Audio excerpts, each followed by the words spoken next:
if Jesus is the Messiah, then how come all the Jews didn't believe in him?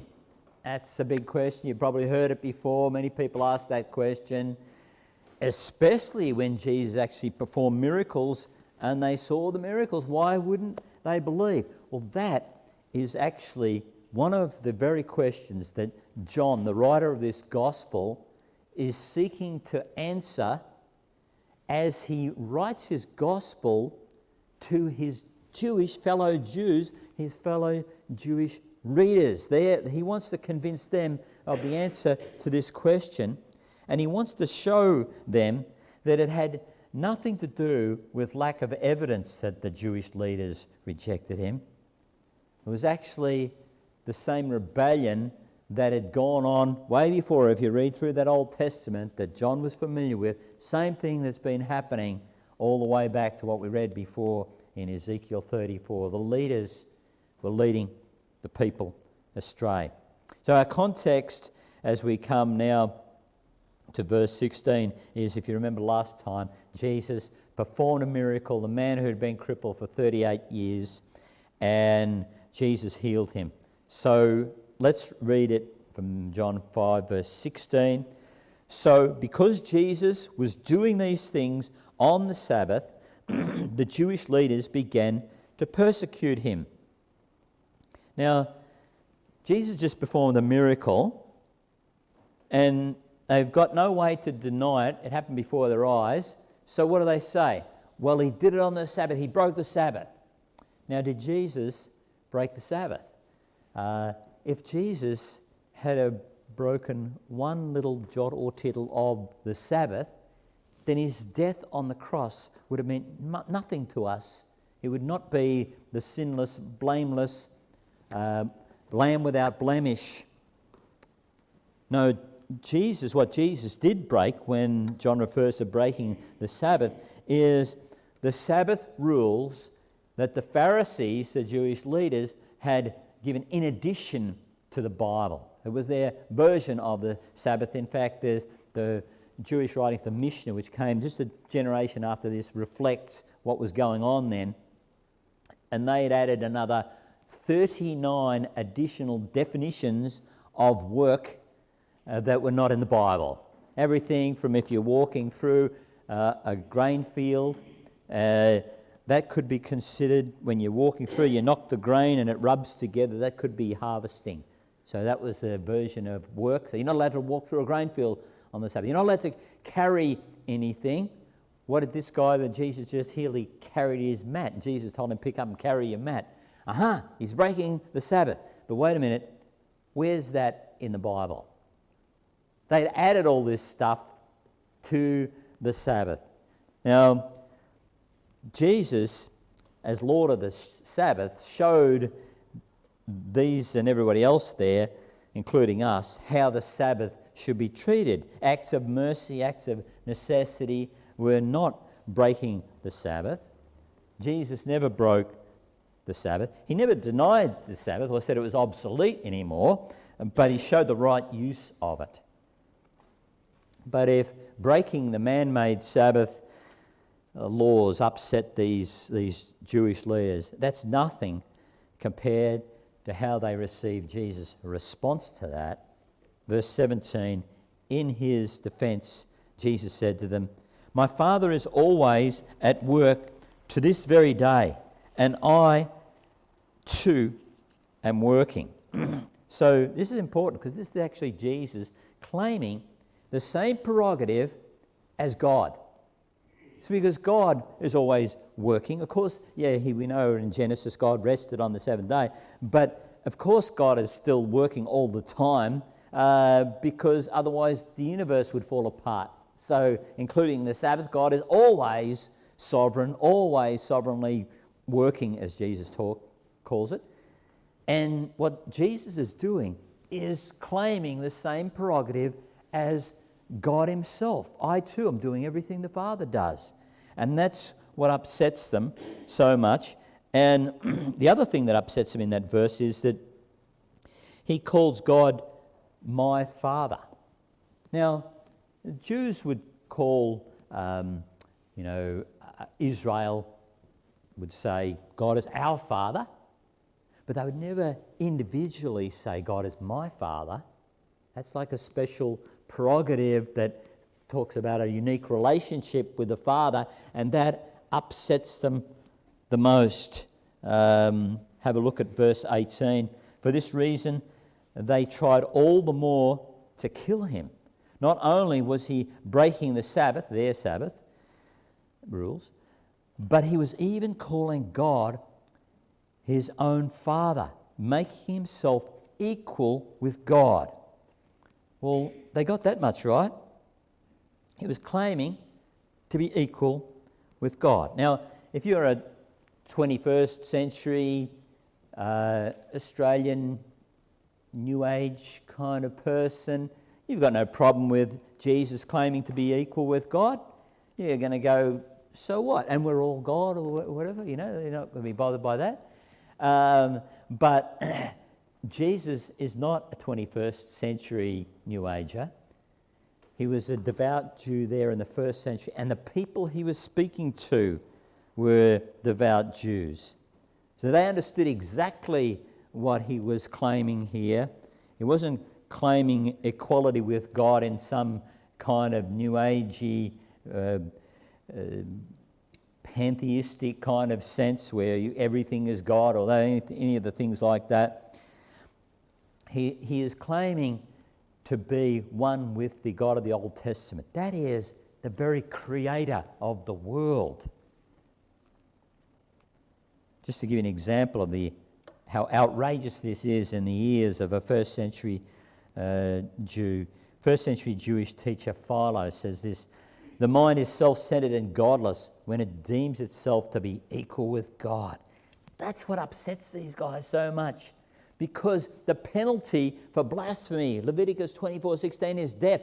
So they want to kill him. That's where this wanting to kill him comes in. He's blaspheming. He's claiming to be one with God.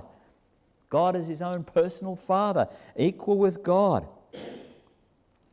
So that's why they want to kill him. Verse 19, Jesus gave them this answer: very truly I tell you, the Son can do nothing by himself.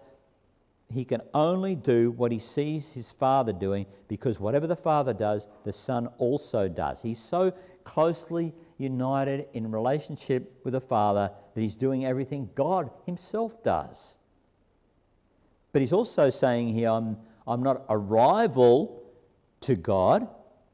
I don't do anything independent. Not like I'm claiming to be God in opposition to the God. Rather, I'm one with the God. And isn't this what John told us? Remember in the preview, the prologue, first 18 verses of John, we call it the Columbo preview because it gives away all the themes. Well, there in that first chapter, in fact, the very first verse, we learnt this. In the beginning was the Word, and the Word was with God. Oh, yeah, he's with God, but he was God.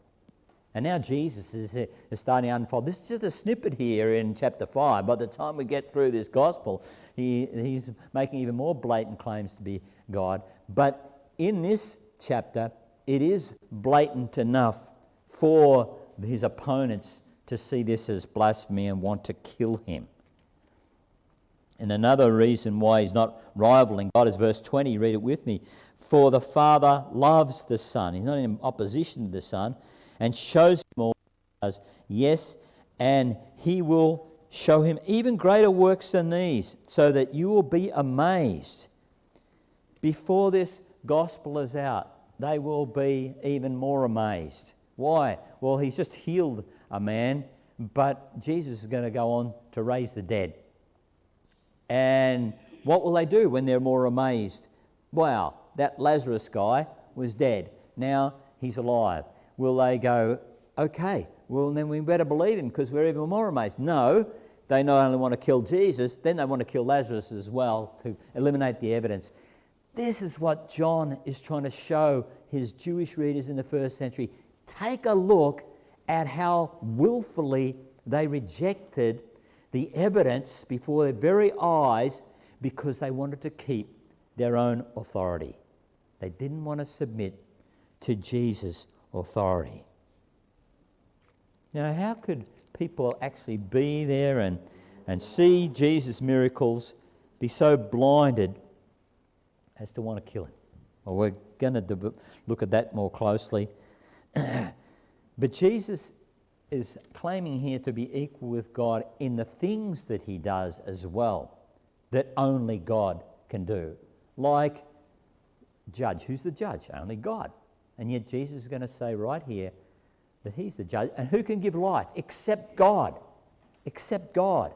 Only Jesus can give life. Read it with me in verse 21 to 23. For just as the Father raises the dead and gives them life, even so the Son gives life to whom he is pleased to give it.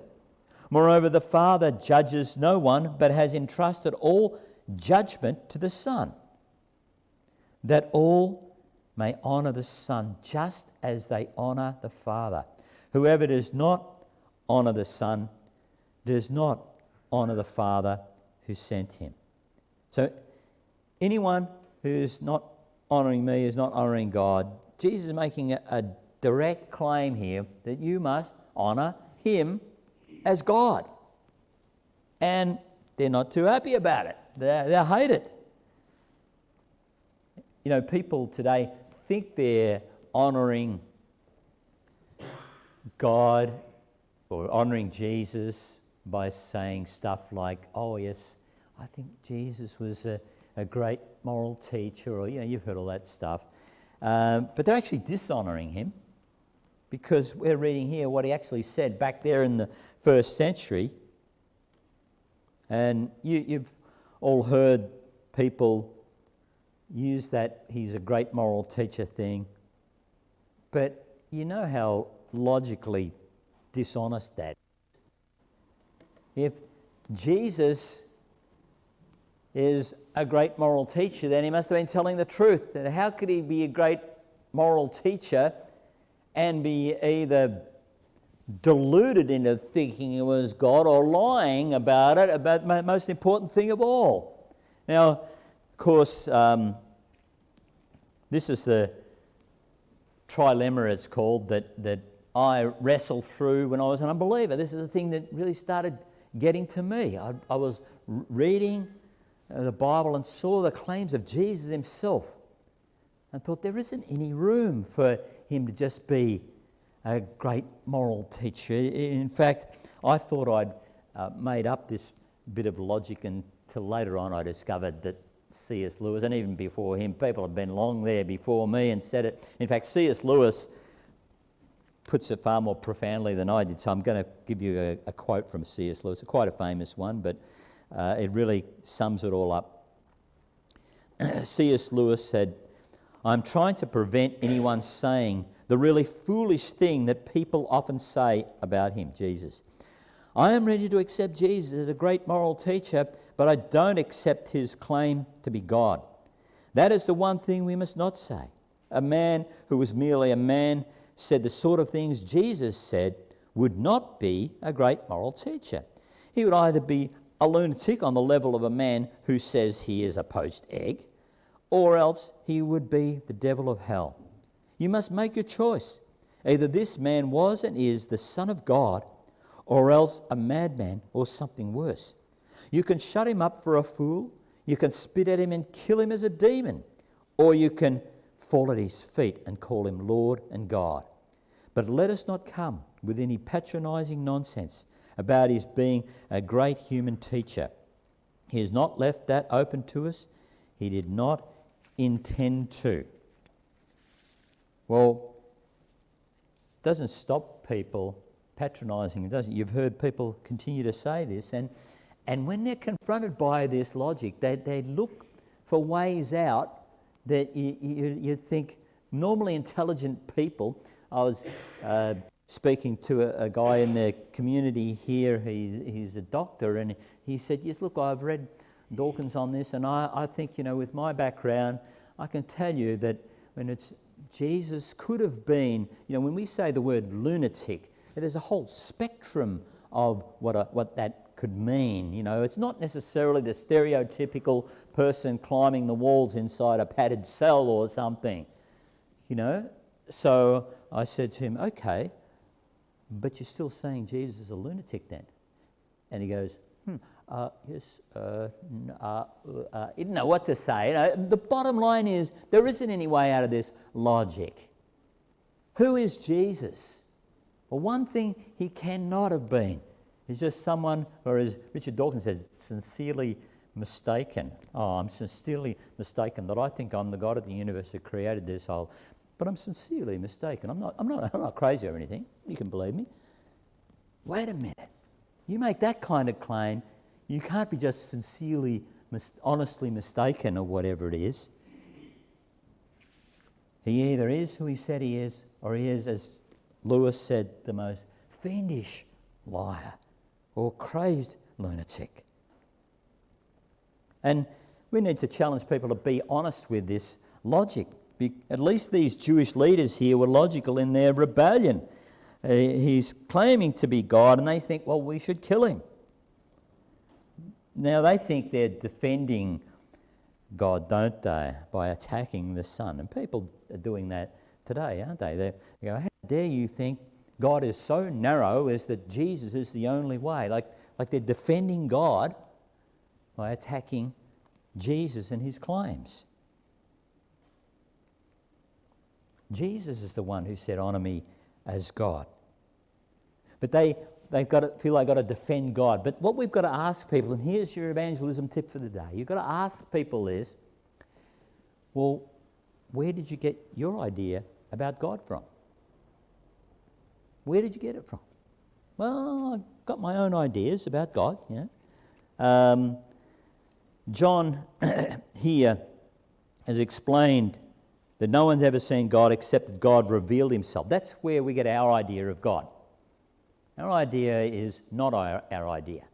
It's Jesus' idea. It's the God who actually revealed himself in person in this world, in history, and proved it. That's where we get our idea. Now, where did you get your idea? That's the question we need to ask people. And you can say it in a respectful manner, but where do you get this idea of God from that you're saying, you know, people have this, you know, concept of, I think God is in all the religions, I think God is this, I think God is that. We've got to ask them. Surely you didn't make up your idea about God yourself, did you? Surely this is not just, you know, you've got the great questions of the universe that the philosophers and theologians have been grappling with throughout all the ages, and they can't agree on who is God. Is God there? What is God? How could we ever know? Don't worry, I got my own ideas. I got it covered. Right, come on.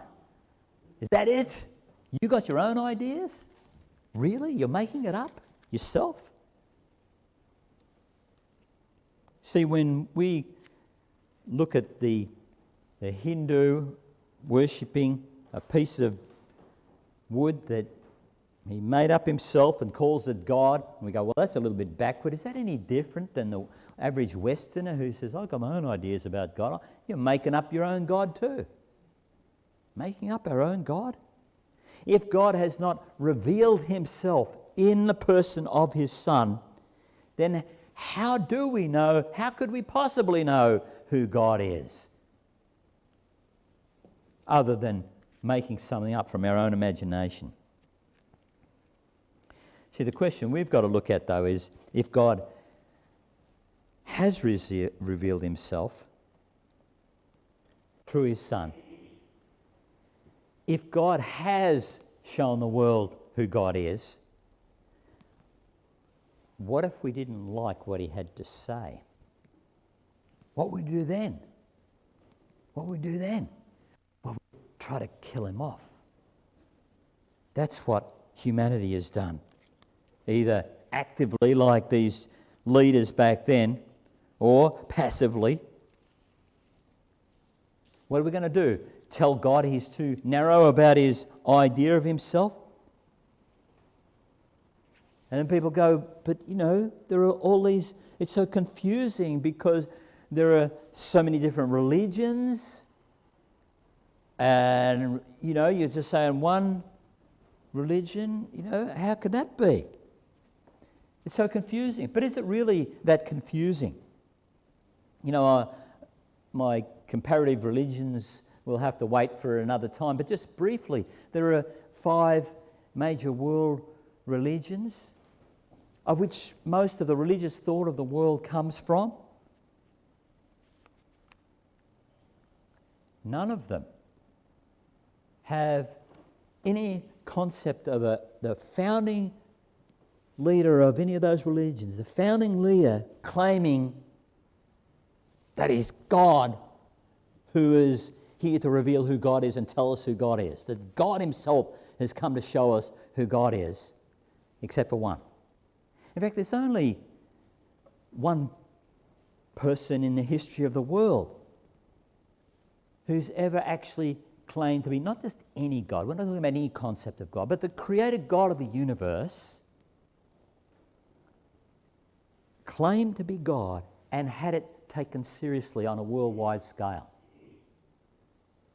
There's no one, except one. It's not so confusing around. You might have individual people out here claiming to be God and they get a few followers or something, but I'm talking about who has actually made the claim. If we go through the 5 religions, the major religions of the world, the Buddha, the Siddhartha, didn't claim to be God, as does the Dalai Lama. He says, I'm just a man. I'm just a man. The Buddha did not claim to know God. He didn't claim to even know if there was a God. Too beyond us, he said. So we need to understand, gain spiritual experience and enlightenment from ourselves. Now think about the logical conclusion of that. That means Buddhism is the only one of our 5 major world religions that actually claims to be man-made. Yeah, from man's spiritual experience, of course, and man's searching and reaching out and all those sorts of... Yes, but God's not involved. So if you're looking for God, eliminate that one. Hinduism, now that's interesting. Why did Buddhism begin? It began because Siddhartha was so disillusioned with Hinduism, with the illogical nature of everybody making up these gods, statues and worshipping all this stuff. And the Buddha, in real Buddhism, there is no idolatry. That just came in later with the Buddha statues and all that. That did not exist in the original Buddhism. Siddhartha was against that. Crazy. That's why he rejected one of the reasons why he rejected Hinduism. Because it's such an illogical thing to think that you got all these little gods are actually God. Well, then you still need a God, and yeah, they've got some concept of that. But that's one of the confusing things about Hinduism. When you really study it, it's got contradictory points. Even reincarnation didn't come along till the Upanishads. You've got all these contradictions. It's like a history of religious thought in India over 1,500 years or so.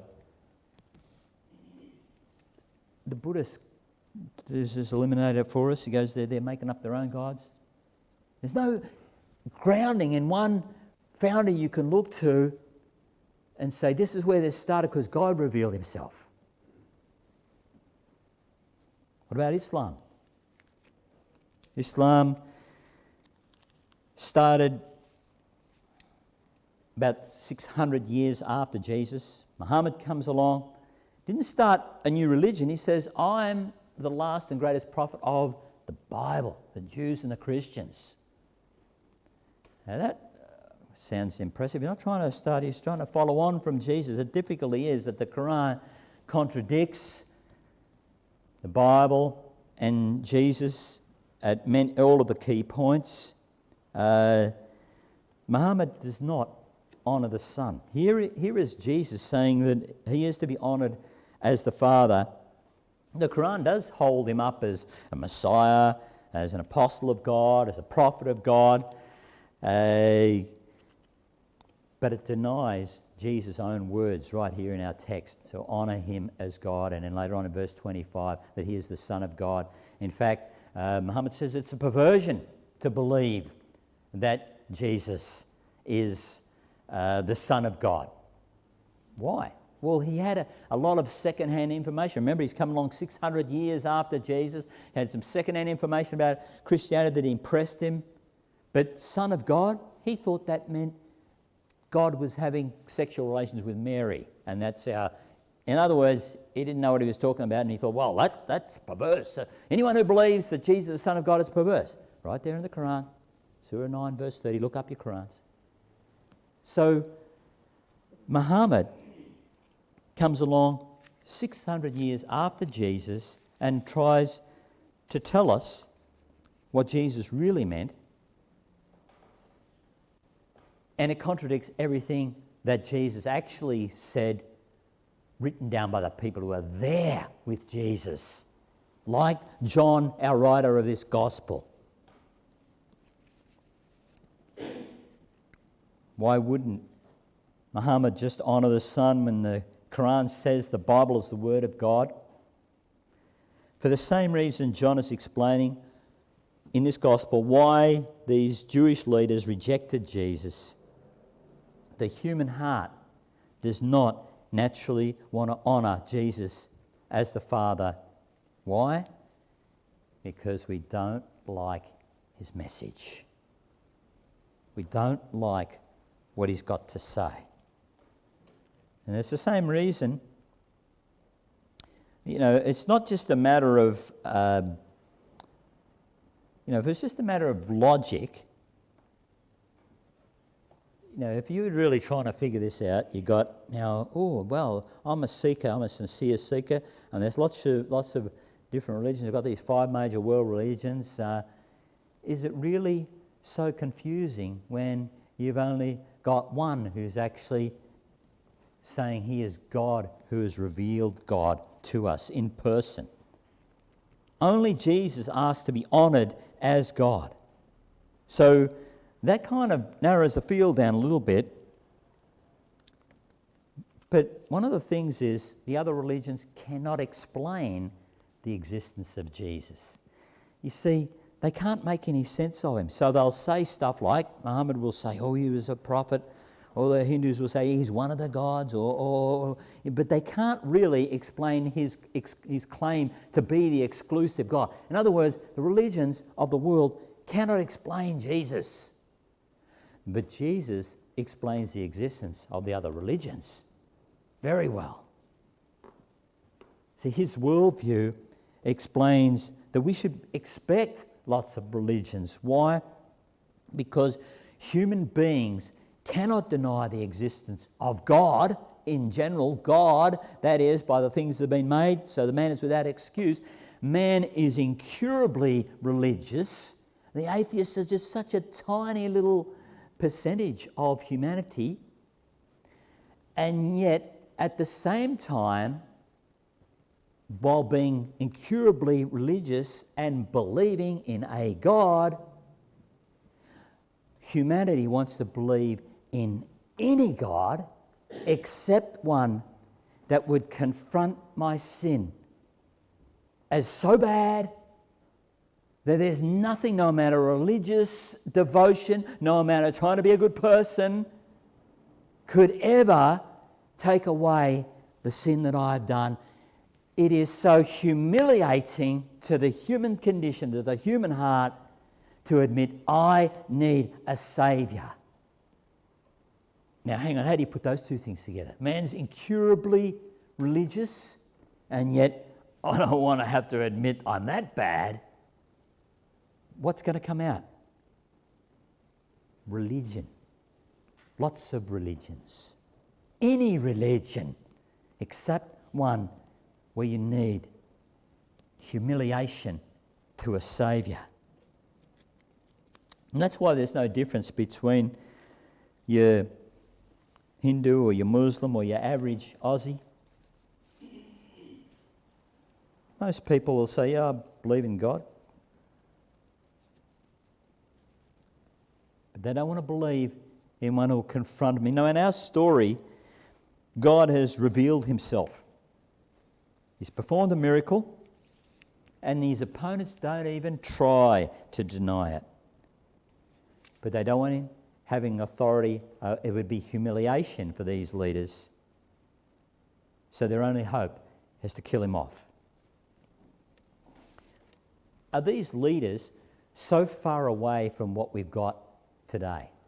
Are they really so different than every field of study that you could come across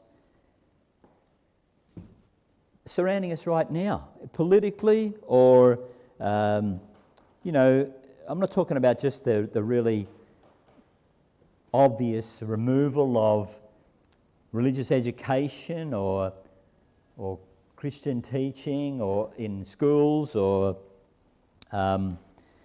taking Christ out of Christmas or any of those sorts of things. I'm talking about legitimate studies that we would embrace and say are good things, like education, sciences, things that we should be pursuing under the mandate of having dominion over the whole earth.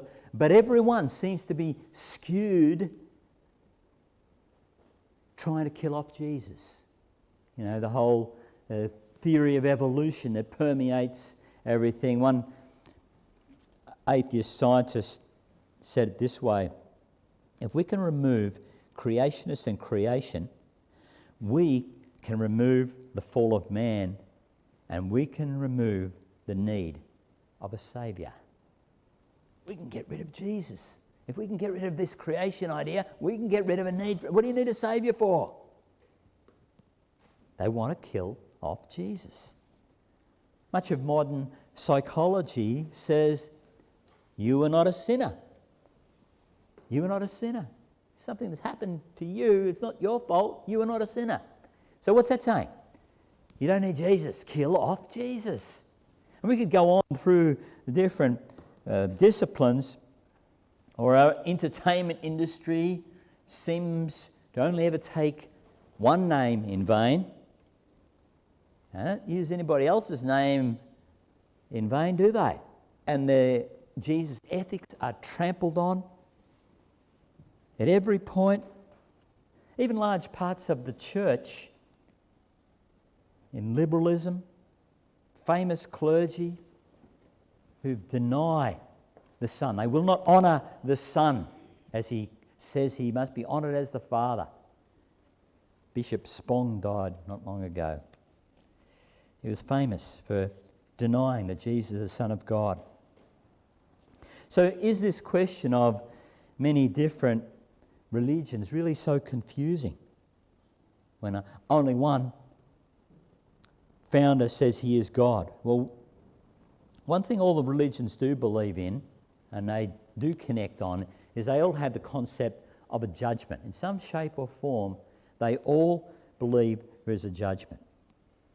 And, even the average unbelieving Aussie will sort of throw in there and think that, yeah, of course, God's got to judge things, but he'll kind of think there might be safety in numbers, Hey, if everybody's going to get judged, I'm not as bad as this guy, so surely I'm not going to be badly off, like as though somehow God's going to, weigh up my good deeds, and he's going to be what they're really asking for is, and the same in Islam and other religious ideas, is they're asking for God to be corrupt and overlook some evil. How much evil? Just as much as I reckon he should. No, you're the judge, not God. And the point is they all have this concept. Now, we agree with them. There is such a thing as a judgment day coming. And it looms, and you can pretend that it'll go away. It's like people who, don't fill out their tax forms. I know people who don't fill out their tax for years, and they get away with it for years. And they think, look, nothing happens, I know. And then all of a sudden, it's a knock on the door and pay up. Judgment day has arrived. Or students, who see the rest of the students goofing around, so they put off studying, and then those exams, judgment day has arrived. Well, so too with the judgment day. And we're told by Jesus that every deed, every hidden thing, no time off for good behaviour. And you know, in Revelation 21:27 it says that no sin can ever enter heaven. No sin can ever. Have you ever sinned? How are you going to get into heaven? And we wouldn't want it any other way, would we? Wouldn't you want to go to a place where there's sin in there, and the whole thing would be corrupted again and end up like this joint? Yeah. So, if God says no sin can ever enter, how are you going to get in heaven? You know, let me read to you from Revelation 20. There's coming this day when all of history is going to be gathered, and there's a record in books of everything everyone's done. Revelation 20 verse 12, and I saw the dead, great and small, standing before the throne, and books were opened. Another book was opened, which is the book of life. The dead were judged according to what they had done, as recorded in the books.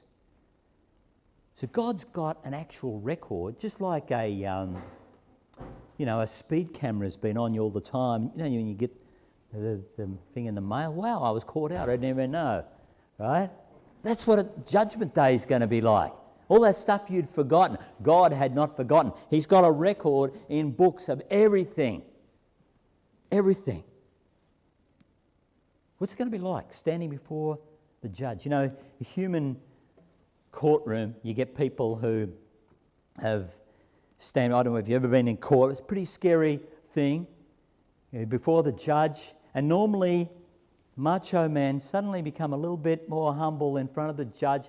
I remember a fellow minister telling me how when he was a young bloke, his hero was Joe Cocker, the singer.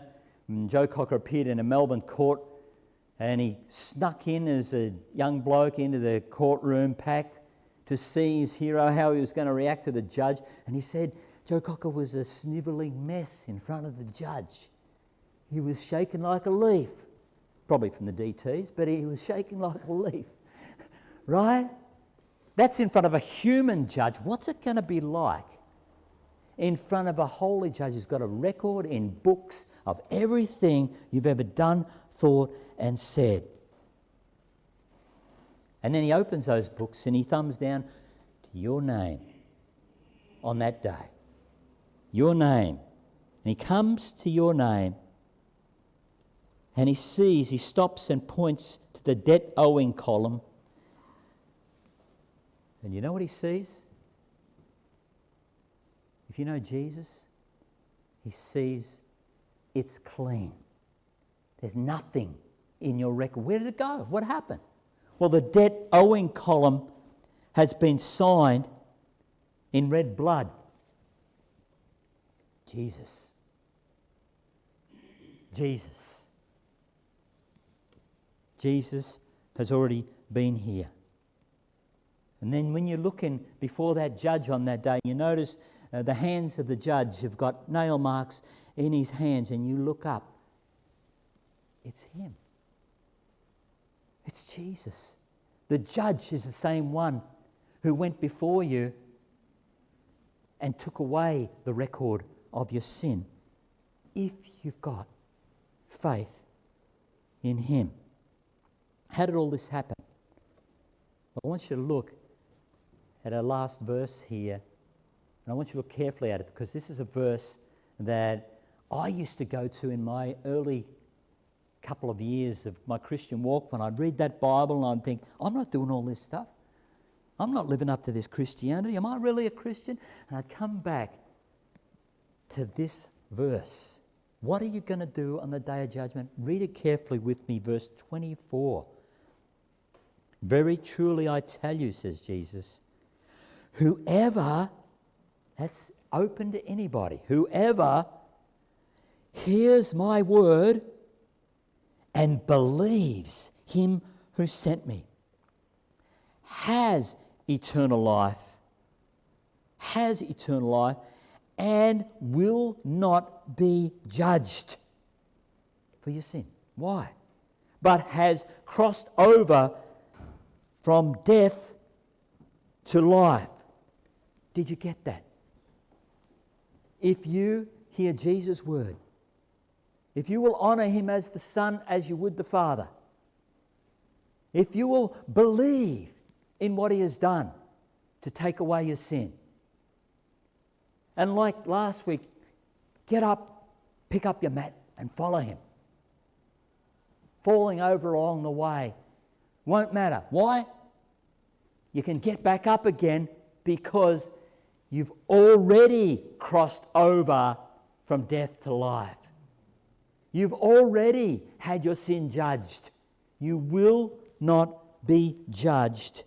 You've already crossed over from death to life.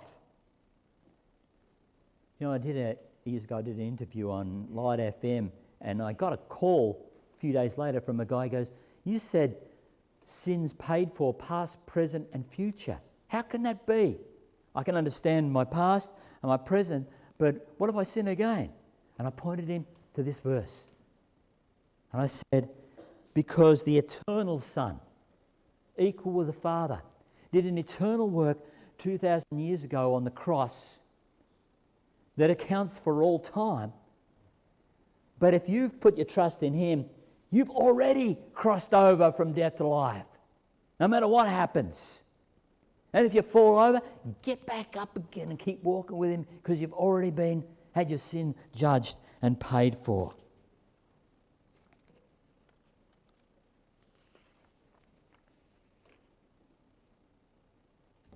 This verse says, Judgment Day has already passed if you put your trust in the only one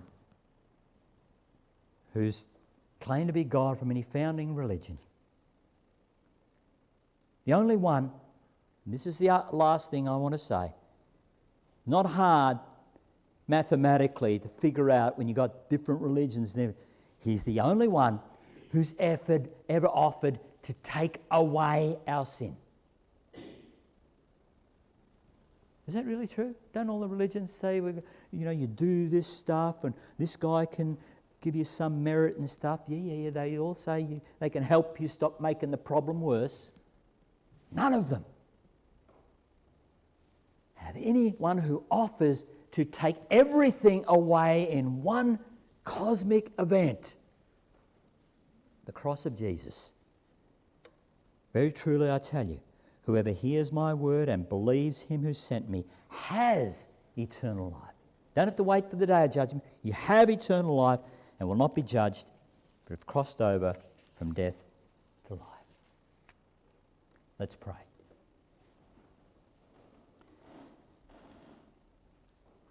Father in heaven, how can we ever thank you enough